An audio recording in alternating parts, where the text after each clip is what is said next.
بسم اللہ الرحمن الرحیم۔ باب تطوع قیام رمضان من الایمان۔ باب ہے رمضان کا نفل قیام ایمان سے ہے۔ حدثنا اسماعیل قال حدثني مالک عن ابن شهاب عن حمید بن عبد الرحمن عن ابی ہریرہ رضی اللہ عنہ ان رسول اللہ صلی اللہ علیہ وسلم قال۔ سیدنا ابو ہریرہ رضی اللہ عنہ سے روایت ہے، رسول اللہ صلی اللہ علیہ وسلم نے فرمایا، من قام رمضان ایمانا واحتسابا، جس نے قیام کیا ماہ رمضان کا ایمان اور ثواب کی نیت سے، غفر له ما تقدم من ذنبه، معاف کر دیے جاتے ہیں اس کے لیے جو اس سے پہلے گناہ ہوتے ہیں۔ امام بخاری رحمۃ اللہ علیہ نے باب ذکر کیا کہ نفل جو قیام ہے یہ بھی ایمان ہے۔ کوئی آدمی یہ نہ سمجھے کہ جو فرائض ہوتے ہیں صرف وہی ایمان ہوتے ہیں، بلکہ بہت سے نوافل ایسے ہوتے ہیں جو ایمان میں زیادتی کا ذریعہ بنتے ہیں۔ جیسے فرائض پر عمل کرتے ہوئے ایمان بڑھتا ہے، ویسے ہی نوافل جو ہوتے ہیں، جو نفلی کام ہوتے ہیں شریعت کے، وہ کرنے سے بھی انسان کا ایمان بڑھتا ہے۔ قیام رمضان سے مراد نماز تراویح ہے،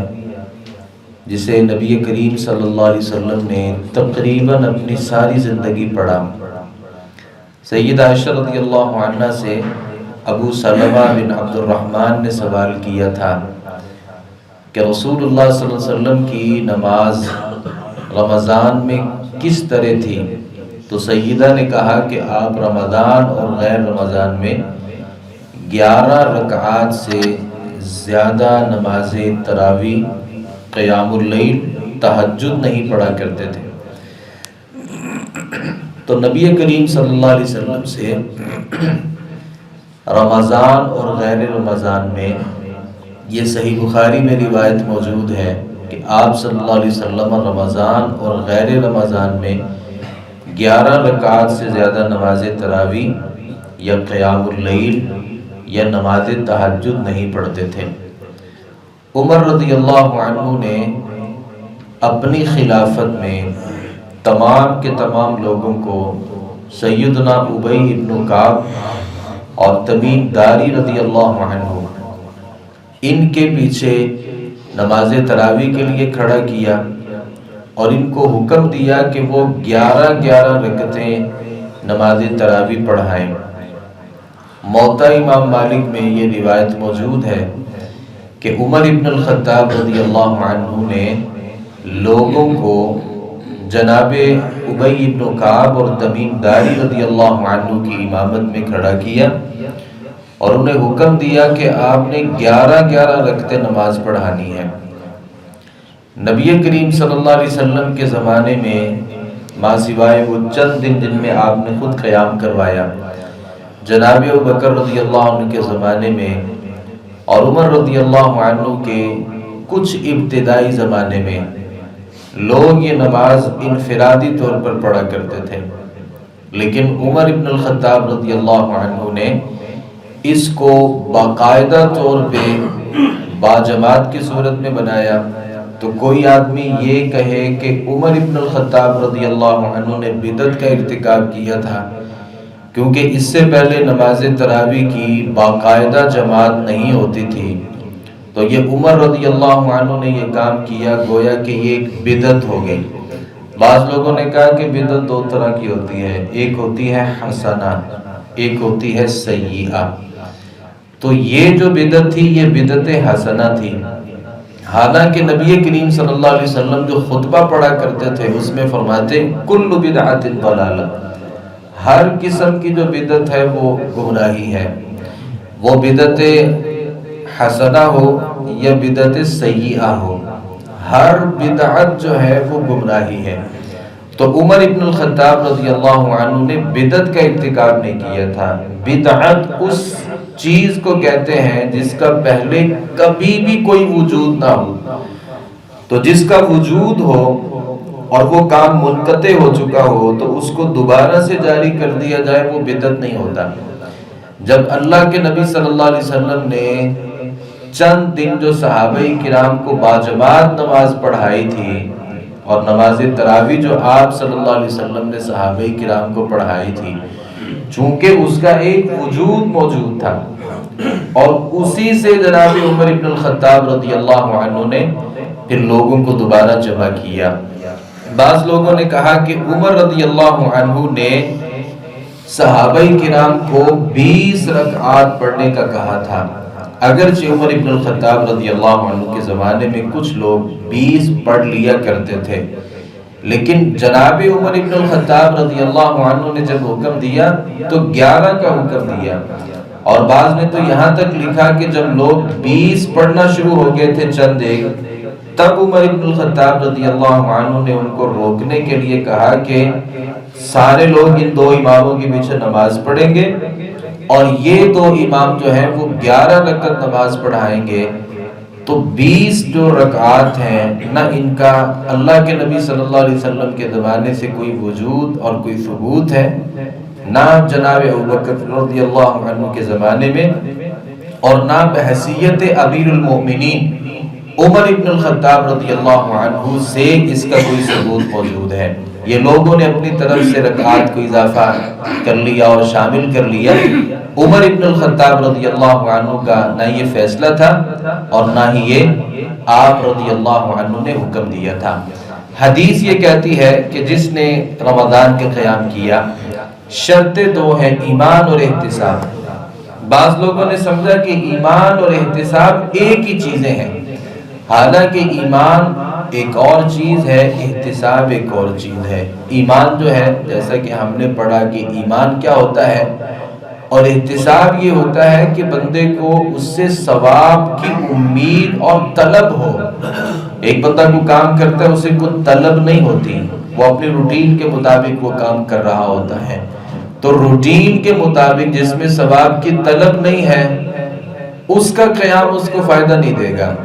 اور وہ کام جو بندہ شوق سے کرتا ہے، ایک رغبت سے کرتا ہے، پھر اس میں ایک ہمیں طلب ہوتی ہے کہ اللہ ہمارے گناہ معاف کرے گا، ہمیں جنت دے گا، تو یہ جو تڑپ اور طلب یہ چیزیں احتساب ہیں۔ تو جو احتساب کے ساتھ اور ایمان کے ساتھ، بعض لوگوں کا ایمان ہوتا ہے احتساب نہیں ہوتا، اور کچھ لوگوں کے ساتھ احتساب تو ہوتا ہے لیکن ان کے اندر ایمان نہیں ہوتا، تو یہ دونوں چیزیں الگ الگ ہیں۔ ایمان بھی ہونا چاہیے اور ثواب کی امید بھی ہونی چاہیے، اور وہ کام خالصتاً اللہ کے لیے ہونا چاہیے، اس میں ریا نہیں ہونی چاہیے، اس میں نمائش نہیں ہونی چاہیے، دکھلاوا اور دکھانا نہیں ہونا چاہیے۔ تو نبی صلی اللہ علیہ وسلم نے فرمایا کہ اس کے غفر لہ ما تقدم من ذنبی، یہاں جو ما کا اضافہ ہے نا، اس کا مطلب ہوتا ہے کوئی بھی گناہ، تو اس میں صغیرہ گناہ بھی ہو سکتے ہیں، کبیرہ گناہ بھی ہو سکتے ہیں، حقوق اللہ سے تعلق رکھنے والے بھی ہو سکتے ہیں، حقوق العباد سے تعلق رکھنے والے بھی ہو سکتے ہیں۔ لہذا یہ سمجھنا کہ اس سے صغیرہ جو گناہ ہیں وہ معاف ہوتے ہیں یا اس سے حقوق اللہ معاف ہوتے ہیں، تو یہ بات غلط ہے۔ اللہ رب العالمین سارے گناہوں کو معاف کرنے پر قادر ہے۔ امام بخاری رحمۃ اللہ علیہ نے اگلا باب ذکر کیا، باب صوم رمضان احتسابا من الایمان، ثواب کی نیت سے رمضان کے روزے رکھنا ایمان کا حصہ ہے۔ حدثنا ابن سلام قال اخبرنا محمد بن فضیل قال حدثنا يحيى بن سعيد عن ابي سلمة عن ابي هريرة رضي الله عنه قال قال رسول الله صلى الله عليه وسلم من صام رمضان ایمانا واحتسابا غفر له ما تقدم من ذنبه۔ جناب ابو ہریرہ رضی اللہ عنہ سے روایت ہے کہ رسول اللہ صلی اللہ علیہ وسلم نے فرمایا، جس نے رمضان کے روزے ایمان اور ثواب کی نیت سے رکھے، اس کے سابقہ پہلے گناہ معاف کر دیے جاتے ہیں۔ تو امام بخاری نے دوسرا باب ذکر کیا کہ ثواب کی نیت سے رمضان کے روزے رکھنا بھی ایمان ہے۔ پہلے تذکرہ ہوا تھا کہ قیام جو ہے وہ بھی ایمان ہے، روزہ رکھنا بھی ایمان ہے۔ تو پہلے تذکرہ کیا قیام کا اور بعد میں تذکرہ کیا صیام کا، کیونکہ رمضان میں جو قیام ہوتا ہے وہ پہلے آتا ہے اور جو روزہ ہوتا ہے وہ بعد میں آتا ہے، اور جو قیام ہوتا ہے یہ نفل ہوتا ہے، جبکہ صیام جو روزے ہوتے ہیں یہ فرض ہوتے ہیں۔ سبق یہ ہے کہ کسی بھی فرض کام کو کرنے سے پہلے نوافل کا راستہ اختیار کیا جاتا ہے، فرض کام سے پہلے نوافل کا اہتمام کیا جاتا ہے۔ جیسے ابھی آپ نماز پڑھنے کے لیے آئے اور آپ نے نماز فجر ادا کی، تو اب نماز فجر سے پہلے، نماز فجر چونکہ ایک فرض تھا، اس سے پہلے آپ نے نوافل کا اہتمام کیا، نفل کہہ لیں اس کو، سنتیں کہہ لیں، جو آپ نے فجر سے پہلے 2 رکعت نماز پڑھی، تو پہلے نوافل بعد میں فرائض، کیونکہ فرائض تک ڈائریکٹلی پہنچنا بسا اوقات مشکل ہوتا ہے، اور جو اس میں کمی رہ جاتی ہے وہ اللہ رب العالمین نوافل کے ذریعے پوری کر دیتا ہے۔ تو پہلے قیام رمضان اور بعد میں صیام رمضان۔ صیام رمضان جو ہے یہ بھی ایمان اور احتساب کے ساتھ ہونا چاہیے، اس میں بھی ثواب حاصل کرنے کی شرط ہے، نیت ہونی چاہیے اور بندے کا ایمان ہونا چاہیے۔ نبی صلی اللہ علیہ وسلم نے فرمایا کہ جس نے رمضان کا روزے ایمان اور ثواب کی نیت سے کیے، اللہ اس کے سابقہ گناہ معاف کر دیں گے۔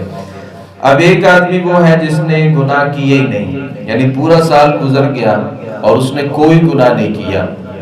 پھر اس نے روزے رکھ لیے، اب اس کی زندگی میں گناہ تو ہے ہی نہیں تھے، یا ایک وہ شخص تھا جو اللہ سے بہت ڈرنے والا تھا، پرہیزگار تھا، پورے سال میں یعنی ایک رمضان سے اگلے رمضان میں اس کے جو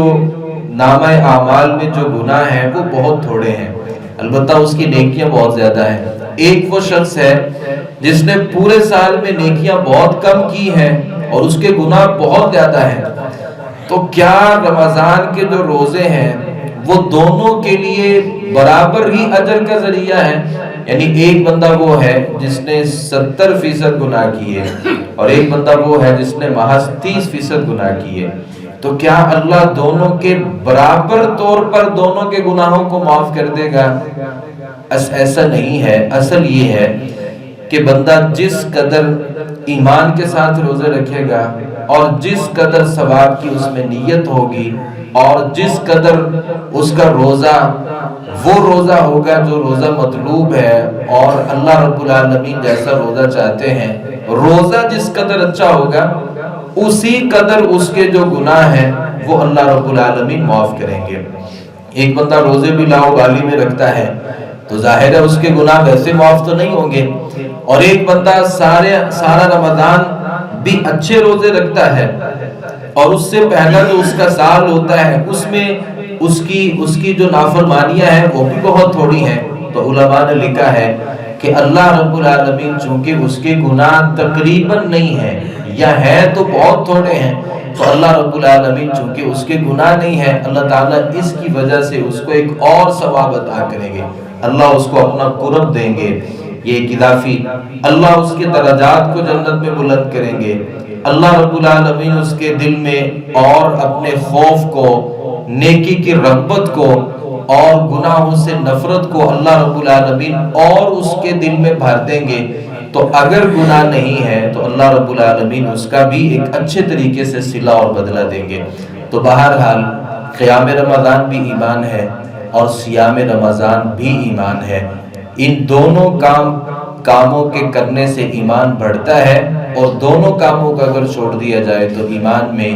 نقص پیدا ہوتا ہے۔ اللہ تعالیٰ سے دعا ہے صحیح معنوں میں حدیث کو سمجھنے، اس پر عمل پیرا ہونے کی توفیق عطا فرمائے۔ وما علینا الا البلاغ المبین۔